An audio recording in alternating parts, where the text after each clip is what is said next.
Hi, and welcome back to Biblical Theology, Exegesis, and Hermeneutics, where meaning is always context-driven. I'm your host, John Strazisich. Okay, so once again, we pick up here in the Aleppo Codex here in verse 26, and the text, says this: Amarti af Ahem, Ashbita me enosh zikram, lule kaas oyev agur, pen yinakeru zaremo, pen yomeru yadenu rama, velo Yehovah pa'al kol zot. And we're going to stop there because this goes into a key clause, and then it's going to go into a wish, and another key clause down here, and another key clause. So it goes, the argumentation, is then going to then explain itself below this. So we will limit what we're going to do here to verse 26 and 27 here, and the text says this: I said, I shall cause them to be cornered. Or we could say, I shall cause them to be edged out. And I shall cause their memory to cease from mankind. Ashbita here comes from Shabbat. And it just means I shall cause their memory to cease. Basically an eternal Sabbath from the memory of mankind.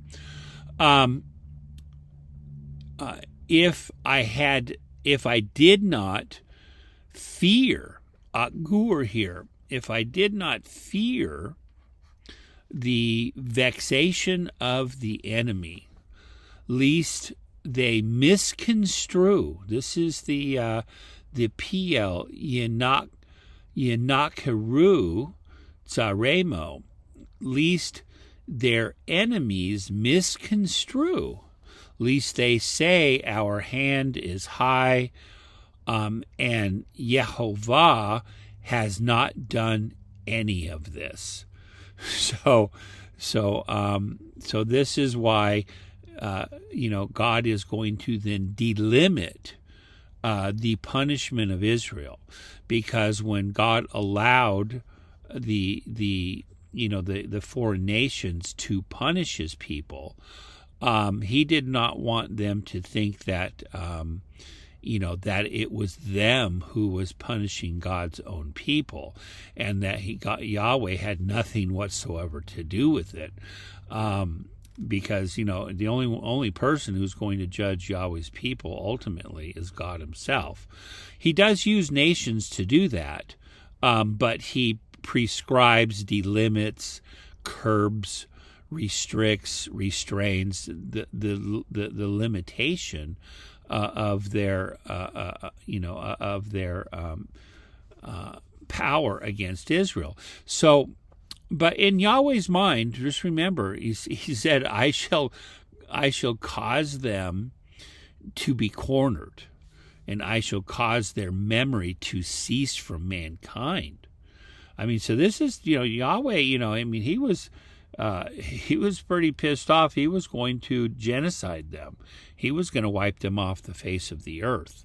Remember, his anger, burned to the lowest Sheol.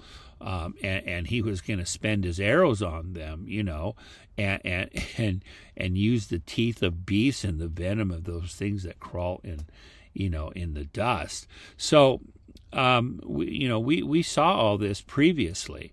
So there is a delimitation here to the judgment that is going to be meted out against Israel. So Yahweh is going to limit how much, he's not going to allow the nations to destroy Israel completely. He, just like Paul, like we looked at last time, that, what Paul said in Romans, has God cast off his people. He said, "Meganoita, may it never be." God will never, cast off his people whom he has foreknown. And so what this text is telling us is, look here at these other clauses here, because he says here, if I did not fear the vexation of the enemy. And then it said, least their enemies misconstrue, least they say our hand is high and Yahweh has not done all of this.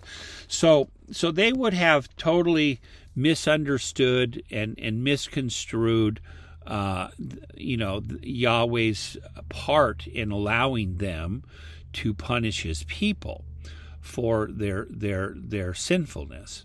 And so Yahweh, he uses nature, he uses nations to chastise, to judge, his people when they are, living, in apostasy. And so you can see here that God he's overseen Israel's, their existence.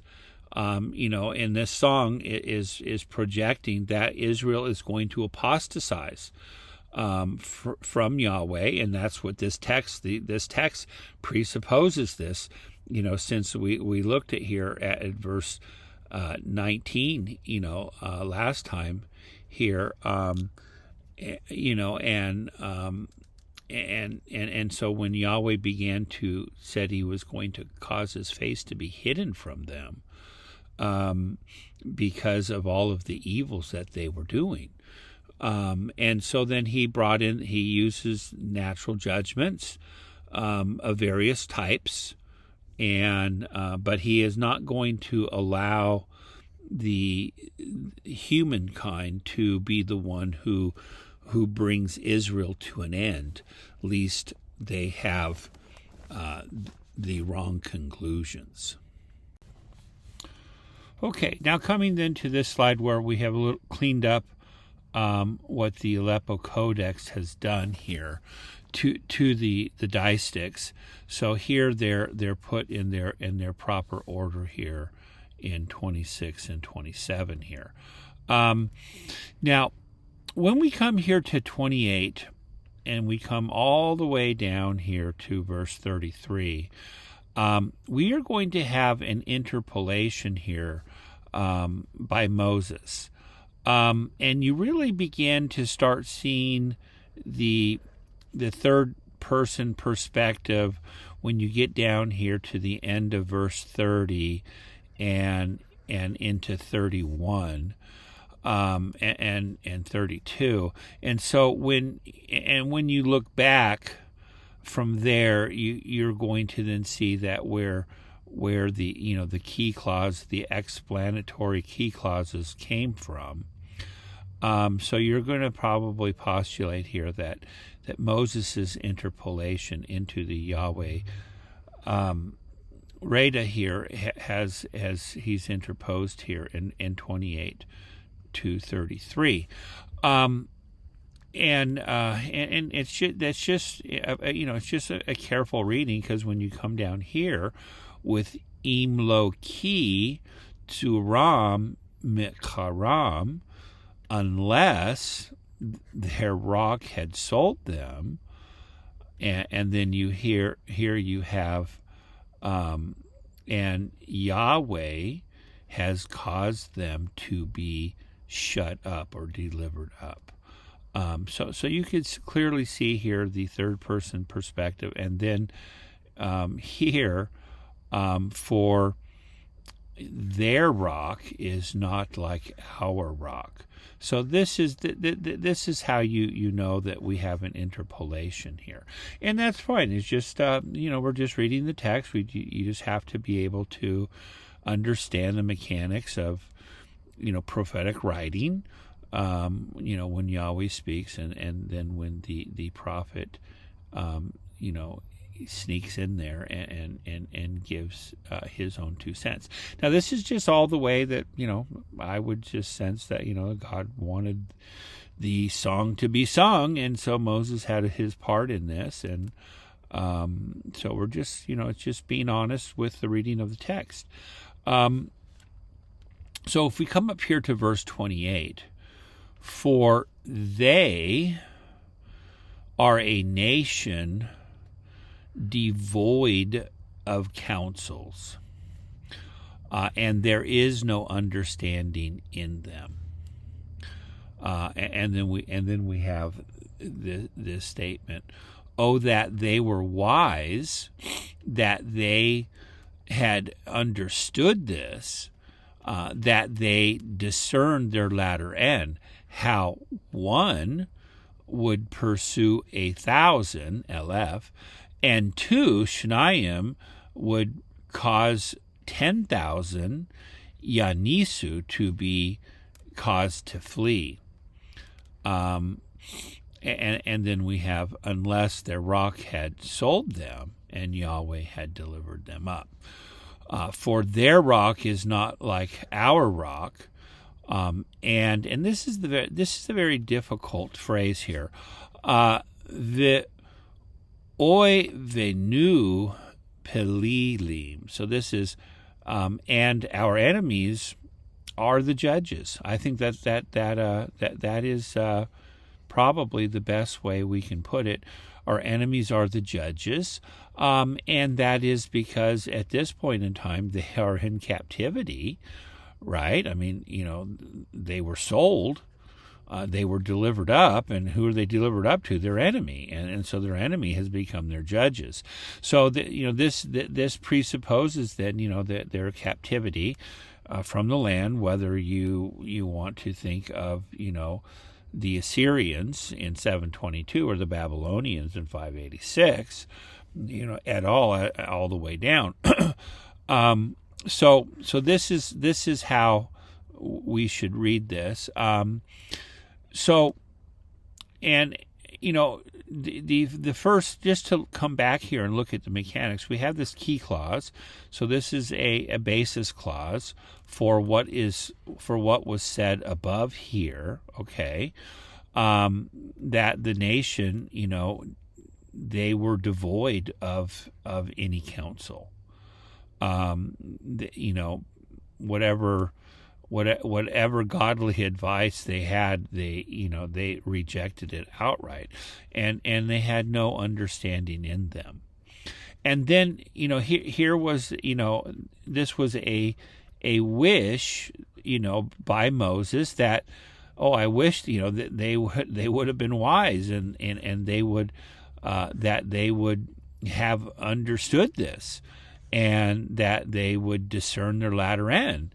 And that's proleptic to the following verse here, how one would put 1,000, one would pursue 1,000, and 2 would cause 10,000 to be put to flight. And then this says, unless their rock had sold them, and Yahweh had delivered them up. So if the nation is living righteously, then just like in the conquest, when God was acting on behalf of Israel, they drove out the Canaanites, and they defeated their enemies, and under Jehoshaphat and David, and even some of the the exploits of Samson, where God defeated the Philistines and the Edomites and the Moabites, and whatever other termites there are to be had, Israel defeated them, and so this is something that we'll see that comes later in the biblical record. That how just one person could cause 1,000 people to flee, and 10,000, and that could not happen and did not happen in Israel's case, in their apostasy, because what happened? Their rock had sold them, and Yahweh delivered them up. Hence, their enemies have become the judges. So this is and this Pelilim. This is used, in the Pentateuch, like back in specifically in Exodus, where it means judges. And so the enemies of Israel have become their judges. And that has and see here that God did not allow the enemy to destroy them and to wipe them out, to genocide them. He allowed them to take them captive to keep them alive, and then later, as we know under Cyrus, they were allowed to come back. So we go down here to verse 32. For their vine is from the vine of Sodom, and their fields from and from the fields of Gomorrah. Their grapes are grapes of, we'll just say, poison, and their clusters are bitter. And their wine is the venom of serpents, and their cruelty is the poison of asps. So this whole metaphor here of using wine, and then using Sodom and Gomorrah and serpents, the things that crawl in the dust. So in verse 30, this here is referring to 28. You're going to see that there's, some commentators want to say that 28 is talking about the enemy. 28 is, remember this song, who the song is, was written about, this song is about Israel. So Israel needs to own this. So I would take this referring, definitely to Israel, and definitely to Israel here, because, God was, had they been wise and understanding and had insight, that, then, one of them would put 1,000 to flight and two of them 10,000. And then, unless Yahweh had sold them and had delivered them up, they never would have come into captivity. And then verse 31, their rock is not like our rock. Talking about, now this is the enemy here. Their gods were not like Israel's God. And then it's paired here with our enemy, I'll just say the judges. Okay.